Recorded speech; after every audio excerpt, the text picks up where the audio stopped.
नमस्कार मित्रों, कैसे आप लोग? अच्छे हैं? बहुत अच्छी बात है। मैं Rajesh, Shri G K Jain higher secondary school, Royapuram, Chennai 13। मित्रों, हम लोग 19वीं शताब्दी में सामाजिक धार्मिक सुधार आंदोलन के बारे में चर्चा कर रहे हैं। ठीक है, तो हमने पिछले क्लास में ब्रह्म समाज के बारे में हम लोगों ने चर्चा किया था पिछले क्लास में। तो ब्रह्म समाज में हम लोगों ने राजा राम मोहन राय, केशव चंद्र सेन और ईश्वर चंद्र विद्यासागर, ये तीनों लोग जो थे वो ब्रह्म समाज के समर्थक थे और इन तीनों के बारे में हम लोगों ने पिछली क्लास में पढ़ चुके हैं। ठीक है, आज हम लोग 19वीं शताब्दी में सामाजिक धार्मिक सुधार आंदोलन भाग 3 में हम लोग आज पढ़ेंगे प्रार्थना समाज। क्या पढ़ेंगे? प्रार्थना समाज। प्रार्थना समाज जब केशव चंद्र सेन बॉम्बे भ्रमण पर गए थे तो वहां पर आत्माराम पंडुकर ने केशव चंद्र से प्रभावित होकर के प्रार्थना समाज की स्थापना 1867 में की। प्रार्थना समाज की स्थापना कब की? 1867 में की।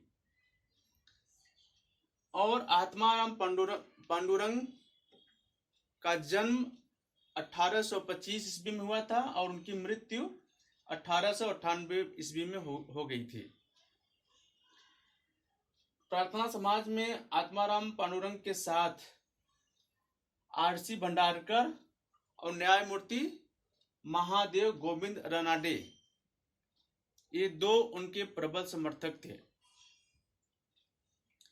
प्रार्थना समाज के मुख्य रूप से 5 सिद्धांत हैं। पहला सिद्धांत है अछूतों को प्रोत्साहन देना, जाति प्रथा का बहिष्कार करना, विधवा विवाह को प्रोत्साहन देना, स्त्री शिक्षा को बढ़ावा देना, बाल विवाह का विरोध करना। ये 5 मुख्य सिद्धांत प्रार्थना समाज के हैं। मित्रों, आप देखोगे ना कि जो सिद्धांत ब्रह्म समाज के थे लगभग वही सिद्धांत प्रार्थना समाज के भी हैं। प्रार्थना समाज में अछूतों द्वार को अछूत यानी कि दलित वर्ग के प्रोत्साहन के लिए, दलितों की भलाई के लिए, इसमें सब 5 सिद्धांतों में से सबसे ज्यादा अछूत द्वार पर प्रकाश डाला गया है। अछूत यानी क्षुद्र जो होता है वह समाज में सबसे दलित जाति मानी जाती है।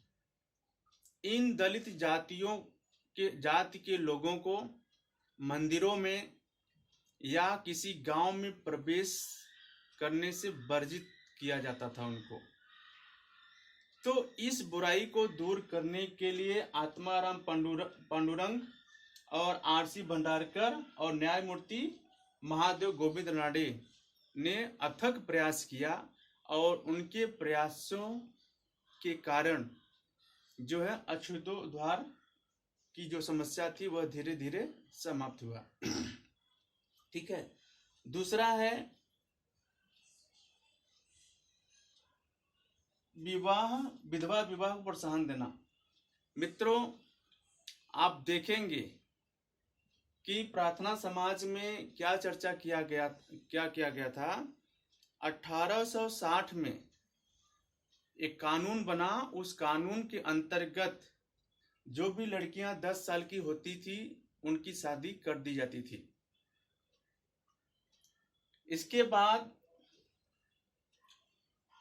1925 और उसके पहले 1891 में इस कानून में सुधार लाया गया और सुधार के दौरान जो है लड़कियों की उम्र जो है 12 से 13 साल बढ़ाकर कर दी और 12-13 साल की उम्र में लड़कियों की शादी कर दी जाती थी। तो इसमें प्रॉब्लम क्या होता था, किसी कारणवश उस लड़की के पति का देहांत हो जाने के कारण उस महिला का जीवन जो है पूरा नरक बन जाता था, व्यर्थ हो जाता था। तो ऐसी परिस्थिति को देख करके आत्माराम पांडुरंग और गोविंद रानडे ने विधवा पुनर्विवाह पर जोर दिया और इसके लिए कानून बनाया और इसका समर्थन किया। बल्कि इन्होंने एक विधवा महिला के साथ अपनी शादी की, ये प्रूव करने के लिए। तो विधवा विवाह जो था वह उस समय एक सबसे बड़ी बुराई थी। दूसरा है जाति प्रथा का बहिष्कार। हम इस जाति के हैं, आप उस जाति के हैं, जाति को लेकर के अक्सर आप देखते होंगे कि समाज में लड़ाई हो जाती है। इस कुप्रथा को दूर करने के लिए आत्माराम पांडुरंग ने अथक प्रयास किए और इस समस्या को समाधान किए। ठीक है, अगला है स्त्री शिक्षा को बढ़ावा देना। जब स्त्रियों को हम शिक्षित करेंगे, लड़कियों को शिक्षा का अधिकार दिया जाएगा और जब लड़कियां शिक्षित होंगी तो हम ज्यादातर जो सामाजिक समस्या है उसको हम दूर करने में सफल होंगे। और ऐसा ही प्रार्थना समाज में किया गया। और जैसा कि मैंने आपको बताया कि बाल विवाह का विरोध, तो जब छोटे पन पे बच्चों की शादी कर दी जाती थी बड़े लोगों के साथ और किसी कारण बस कुछ उनके साथ दुर्घटना हो जाती थी, तो उस समस्या को दूर करने के लिए प्रार्थना समाज में बाल विवाह का घोर विरोध किया गया और इसका समाधान किया गया। ठीक है, तो प्रार्थना समाज एक छोटा सा टॉपिक है। मुझे लगता है कि आप लोगों को इसके बारे में विस्तार पूर्वक चर्चा आप जिसमें जान गए होंगे। और इसके साथ साथ आप ये देखेंगे कि गोविंद रानडे ने विधवा विवाह एसोसिएशन 1861 में एक एसोसिएशन बनाया जिसमें विधवा विवाह जो मतलब अपने एक उम्र यानी कि 40 साल 45 साल की उम्र में यदि विधवा हो जाती, उनका कोई सहारा नहीं होता था, उनके लिए रानडे ने 1800 में एक एसोसिएशन बनाया 1861 में। वहां पे विधवाओं को आश्रय दिया जाता था, वहां पे उनकी देखभाल की जाती थी। अगला है फिर पूना सार्वजनिक सभा।